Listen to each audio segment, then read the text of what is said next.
Hey everyone, it's Strange Michael. I hope you're doing well today. I wanted to cover the topic that I keep seeing pop up all the time. I hear it from friends of mine on the internet, I hear it from friends in real life, from work, and I see it in internet articles and stuff about why I don't completely 100% games. I complete games, I beat games, but that definition to me means a lot, something different compared to 100%ing, and that includes achievement hunting and everything else.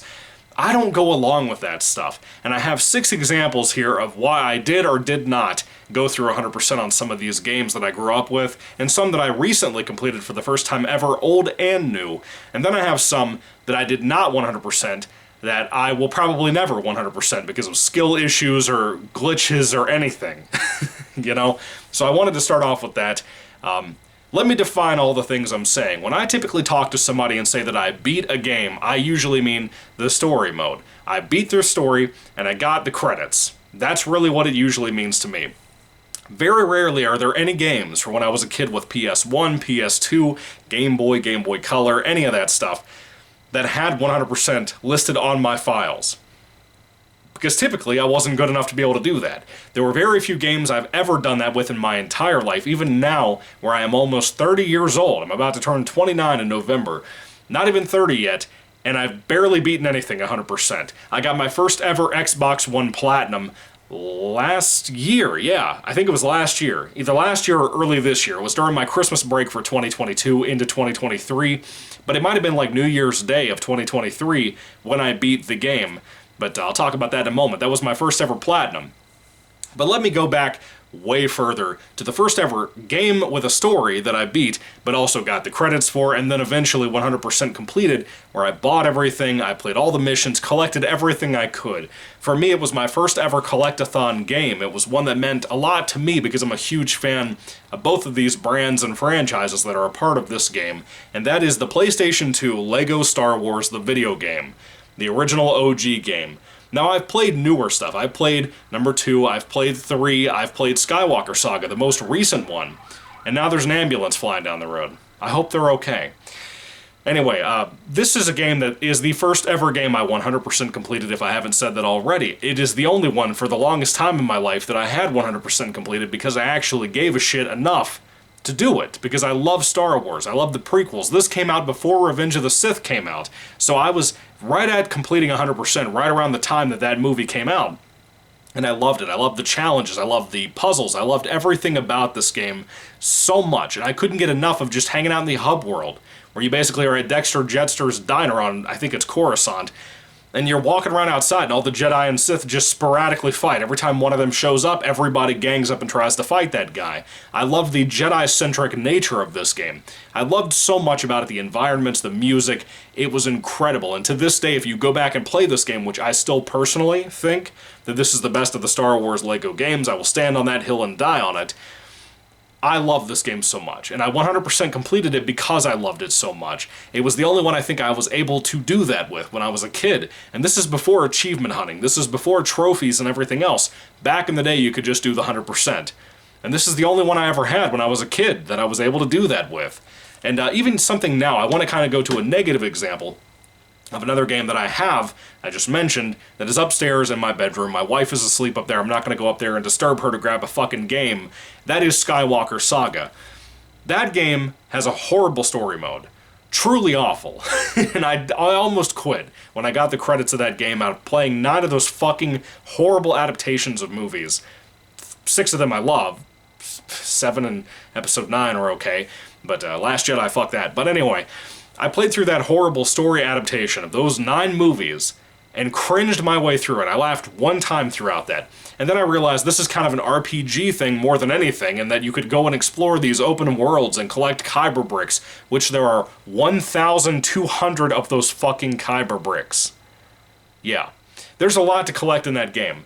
And even right now, I think when I completed the story of that game, I had maybe 20% or 17% of that game was done according to the game's counter on the menu. And now, right now, after I've collected every Kyber brick I can get in the open world, I have officially hit maybe, I think I'm at 75%, and I finally gave up. And I finally just gave up and made my review about the game and what I thought about it and how disappointing that game was. That game was not worth going back through the horrible story mode missions, where most of those missions were on-rail shooters, which were stupid and boring to me. Those missions in general, I didn't want to go back and replay them. I just had no interest in that, so I didn't do it. I did not 100% that game, but I came fucking close, man. That was a lot of content. I think I spent 65 hours on that game in total. But anyway, Skywalker Saga, the open world is beautiful. I love all of the open world stuff. I think the environments, the planets you can visit were incredible. The story mode that I really give a shit about was horrible. Truly horrible. Whereas in this old game, you had to go from mission to mission, in episode to movie, to basically go and collect everything from those missions. When you're in the hub world, you just hang out, and I love that hub world, but man, there's some kind of magic missing, because the bigger games get, the more hollow they feel, which is another big reason why I will not 100% most games in the traditional sense of what people consider to be 100%, which is all of the achievement hunting and everything else. Let me shine a light on that too before I go to my next few examples. Achievement hunting was typically you go in the menu on your Xbox or your PS, whatever, and you check in the menu and it tells you what you have to do on certain games to be able to get a certain achievement. And some of those things can be as bad as shoot 3 guys in the nutsacks within 2 seconds. And I can't do shit like that. I don't have the patience for it. If the game is not that easy to accomplish something like that, then I just don't care. I don't want to do it.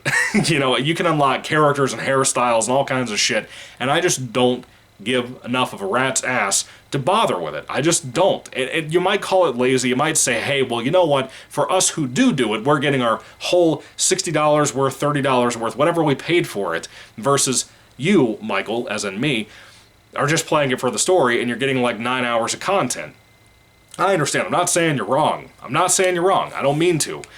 But I would say that some people have more time than I do, because I am married. I spend a lot of time with my wife. We both work full-time jobs, over 40 hours a week, just like most people, just like hopefully everybody. And we work our tails off at our jobs. And when you come home, sometimes you don't really feel always up to playing a game because you've been on your feet all day, right? That's what I have to do, is be on my feet all day in a factory.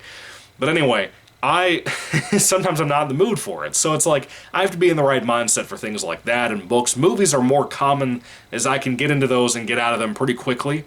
But books and games, I have to be in the mood for. I have to be willing to just dump my brain into that. You know what I mean? 100% in games and doing the achievement hunting stuff.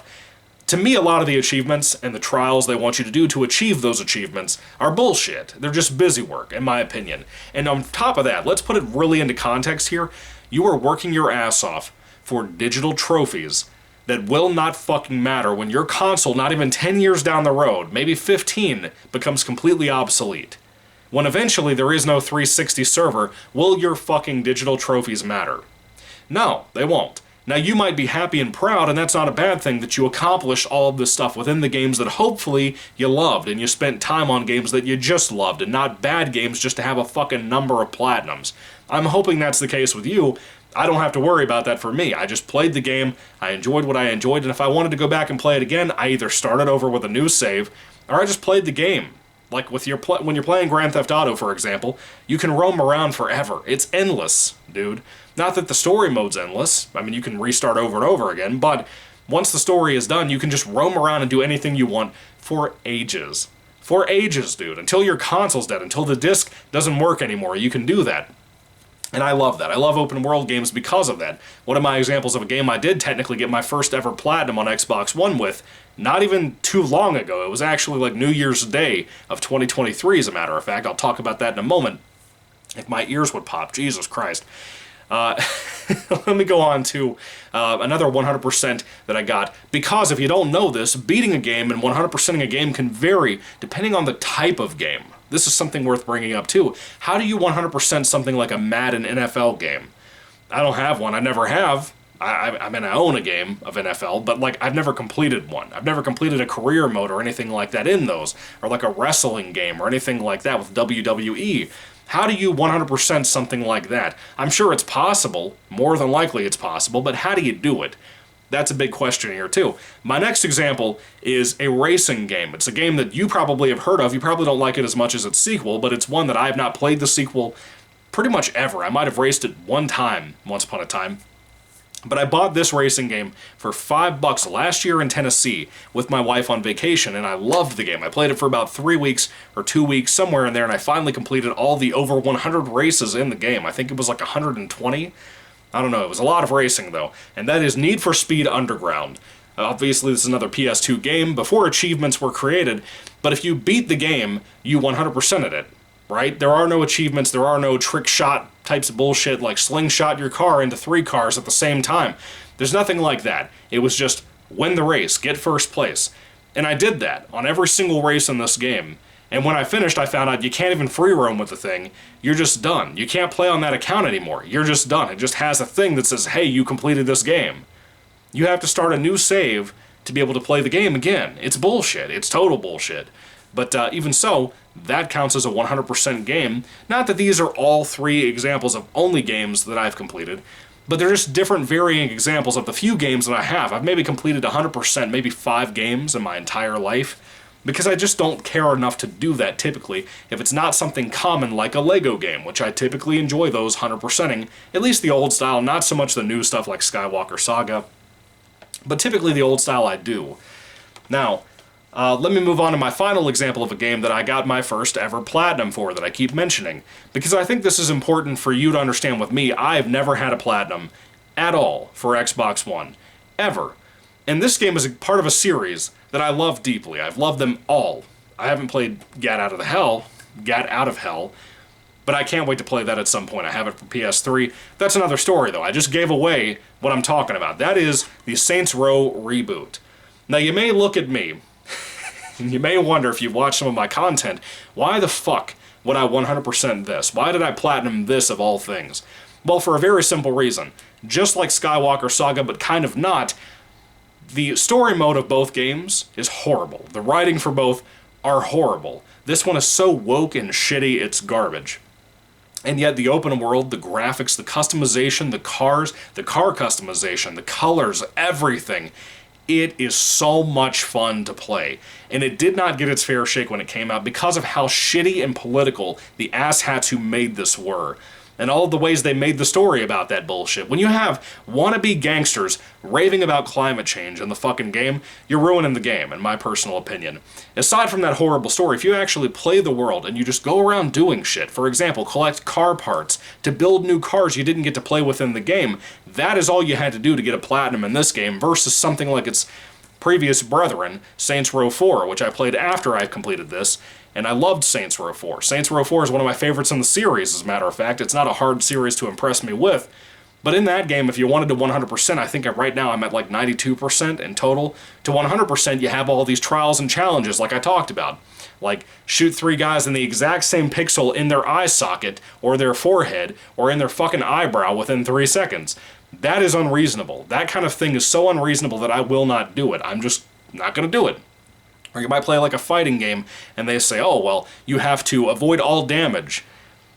No, I'm not going to do that. I can't do that. I physically, skill-wise, cannot do that. You can say get good all you want, but it doesn't make me want to do that. Something like this platinum right here was so easy to get, and I wasn't even trying. I just wanted to 100% it out of being so satisfied with how beautiful and fun the open world was in this. This kind of desert setting and everything. I loved it so much, outside of the shitty-ass story, that I had a blast. I had an absolute blast. I do not regret 100%ing this, and I have a picture on my phone of my 100% file that I took to work after my Christmas break on New Year's week, or whatever, this year in 2023, to show my friends that I had completed the game 100% and how wrong I was about it. That's how much that game, and those games, right here, these 3, mean to me when it comes to whether I beat a game or not. I do not typically 100% games because I like to move along, and I have so much in my physical media collection, I like to get to the next thing. I don't like to rush to the new thing, but I like to not have to waste so much time on something that I'm not going to be good at. There's no point. There's no point in me even trying.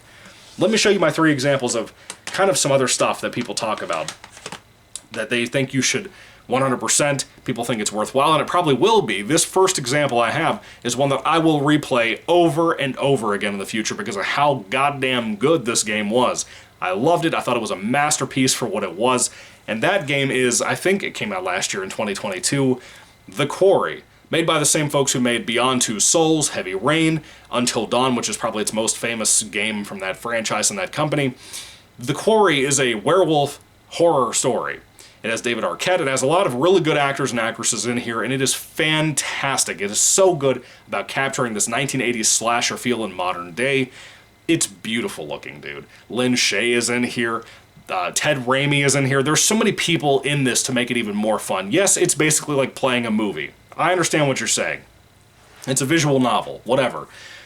But I love it. I think it is so good. And of course, like those other games like Heavy Rain, Until Dawn, you replay this 12-hour campaign a bunch of times to basically make different choices as you go through the story, to get new endings, new cutscenes unlocked, new dialogue that you never heard before, new mysteries in the background of the game. That is fun. That can be fun, but typically, I don't replay these games over and over again. I beat it because I got to the credits and completed the main story. The one time. How you unlock and 100% complete this game is to do not really any trials, just unlock everything. And that's not hard to do with something like this either. It's just I didn't want to jump back in and play it again because it's such a long movie, basically. It's like if you had to watch a season of a TV show and then sit down and rewatch it again immediately just to catch minor details in the background like somebody's fucking bedspread changing color in the middle of the season, why would you care about that? I don't get it. It's cool for a game like this because of how much effort has to go into making something like that, and I love the characters in this game too. I can't wait to eventually 100% this, when I go back and play it eventually. Eventually is the key word, though. Not right now immediately to get a platinum. Not right now. But this is a great game, I recommend it, just in case you haven't played it. I keep talking about games that I don't have the skill to 100%, that I would love to unlock the characters I want to, but it's not going to happen. This is a phenomenal example of that happening to be a fighting game that I love from a series that I love. This game I'd never played until recently. I just reviewed it the other day, and I gave a lot of my complaints about what I'm about to say in that video. This is Dragon Ball Raging Blast, the first one, not part 2, for Xbox 360. This game changed up a lot of its fighting mechanics on me, like a lot of DBZ games do, where you had to use the joystick to shoot Kamehameha waves and Gallic guns and shit, and I am not enjoying that. Every time I do something like that, I have to stand there for like 3 seconds before I can start fighting again. And the other guy can just fuck me up. It's ridiculous. It's not worth your time. I don't like that. I think the game overall is one of my least favorite Dragon Ball Z games ever. However, there are some things you can unlock in this game. Once you play through all the story stuff, which are basically just video game readaptations of the TV show, Dragon Ball Z, and then some what-if stuff, and a couple of movies are adapted in here too, like Bardock, Father of Goku, and Broly the Legendary Super Saiyan. Those things are adapted here too, but you have some characters you can unlock, and some fightings and fights and scenes and stuff you can unlock if you complete the game 100%. Not just complete the story and get the credits like I did, but if you complete it 100%, most of those fights you played before you have to play all over again on like hard difficulty. You have to unlock all of these stars that you couldn't do before to be able to unlock a couple of really badass characters. If you know Dragon Ball Z, let me tell you, there are 2 characters in here I would love to play as. Super Saiyan 3 Vegeta and Super Saiyan 3 Broly. If you don't know those 2 names, you don't know about them. You probably don't care. You don't understand how valuable and cool that is to the Dragon Ball Z community and how much we love this as a fan and want those 2 to be something we could play as typical. I don't know if you can unlock those very easily in Raging Blast 2, which I haven't played it yet. But let me tell you, I want those 2 characters. I'm not willing to sit through this game again on hard with how difficult, how fucking rough the new controls were for how to fight, how to shoot special fights and abilities and stuff. How difficult it was for me to adapt to that already. I'm not going to play it on hard mode. I'm just not going to do it. I'll play it on normal, I'll play it on easy, but I can't play it on hard. I'm not going to do that. I don't care enough to do that. I love those 2 character designs for Super Saiyan 3 of Broly and Vegeta, but I am not willing to spend so much time on this bullshit that I don't even like it that much to be able to achievement hunt and get fucking characters that I'll probably never play this again even if I unlock them. You know what I mean? Like, I'll have it, I'll probably replay it every once in a while, every few years, but fucking hell, dude, no. It's not worth the time for me to sink into that. And then we have a game here that I beat the story mode of it. It took a while, but I got used to it. It's really the first ever RPG I've actually beaten. If you consider Skywalker Saga kind of like that, I don't think it really counts, but it has RPG elements to it. This is like an outright RPG, but more of a simplistic, more basic RPG, which was good for me as a beginner getting into RPGs for the first time. And that game is another Dragon Ball game called Xenoverse. This is the first Xenoverse for Xbox One. I've not played Part 2. I do own that as well. I wanted to play this. A friend of mine recommended it to me, the same guy who recommended the Dragon Ball Super show to me, who said it wasn't as bad as I was worried about it being. Again, this being an RPG, I've never been good at those. Never been able to beat Skyrim or Oblivion. I just bought Oblivion, as a matter of fact, because I've always been so bad I just avoided the thing. I've never beaten Fallout 3, as much as I love it. I've never beaten New Vegas, none of that kind of stuff. But I got into this, and I played it, and I powered my character that I made of myself up so much where every time I won a fight, I would get experience points and I would build up my character to be so strong that you could physically feel over time as you keep upgrading in this game, you could feel how powerful your character was, and I loved it. Yeah, some of the controls are a little wonky. Some of them are things that took me time to get, a lot of times as a matter of fact, to get used to, but it was a lot easier than something like Raging Blast, which came before it. This, to me, was so much fun, and the more I look back at it, the more fondly I feel about this game and how much I want to go back and replay it again at some point. But again, I haven't played Part 2 yet, and I really want to. But you can revisit fights and story mode and stuff in here. That's really fun, and my character just keeps getting stronger and stronger and stronger. That's good, because now when I go back and replay missions that kick the shit out of me, I can get a little bit of kind of an understanding on what I need to do, and I can do it better. Which is cool. I like that. That's a cool thing about RPGs when you enjoy them, when you understand them. A lot of people can't just jump in and understand how to play the stuff. This game I will never 100%. I will never get a platinum probably for this game because there's so much to buy, there's so much to unlock, there's so much to build and whatever in the game. I will never be able to 100% this game, but beating the story mode of this game was so goddamn satisfying. Even if the story itself wasn't the most incredible thing ever, it was still so satisfying. In a way that I enjoyed so much. I don't even have words for it, but I've recommended this game to so many people, even though this one is considered the least of the two that have come out called Xenoverse. This is a good game. I will never 100% it, but I will for sure beat the story over and over again because of how much fun I had playing this. Anyway, that is my 6 or 7, if you count Skywalker Saga that I don't have right here with me, examples of why I did or did not 100% games and why I really don't go out of my way to do that. Do you go out of your way to achievement hunt? Do the digital trophies do anything for you? Do they do anything for you at all? I would love to hear all that down below too. Do you regret going after platinums on any newer games? I'd love to hear all that down below too. Let me know everything you have to say because I love this conversation. I love hearing what people have to say about it, and I'm glad that it seems like most people are like me and kind of normies about that. But also I see kind of another trend out there that people not even finishing the story mode of games, which is super bizarre to me because games are so good. Why would you not want to complete the story of them? But for a lot of games, I understand why, like Dark Souls. Probably never going to play that. I'll probably never be able to beat something like that because I'm not good at it, but even so, I really love video games, and I don't plan on 100%ing all the games that I have just because I'm not good enough to be able to do that, if I'm being honest with you. But also, I really don't want to. It's a lot of time sink. It's, to me, busy work, like I said earlier, to really make the game longer than it actually is. I would love to hear your thoughts and opinions down below. I know people that play games for the value that they spend on it. If they spend $60, they want to get like 80 hours of content, and I kind of understand that. I kind of get it. Truly, I do. It makes sense, but I also think that, like, for me, the typical guy, I'm not going to be able to do that. I'm not going to be able to do that. I'm just not going to be able to do something like that. But I understand why people do.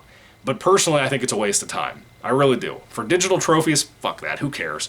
Anyway, thank you all for watching. I'd love to hear your thoughts and comments down below. Thank you all for having some time and some patience with me and listening to my examples. What are your examples of games that you 100%ed, that you feel truly proud and happy that you did? What are some examples of games that you totally didn't and you don't regret the shit and you just kind of have it on a shelf collecting dust? Maybe even not dust. Maybe you're playing it pretty frequently, but you just can't 100% it. I'd love to hear all those examples down in the comment section too. Anyway, thank you all. God bless you guys, and goodbye.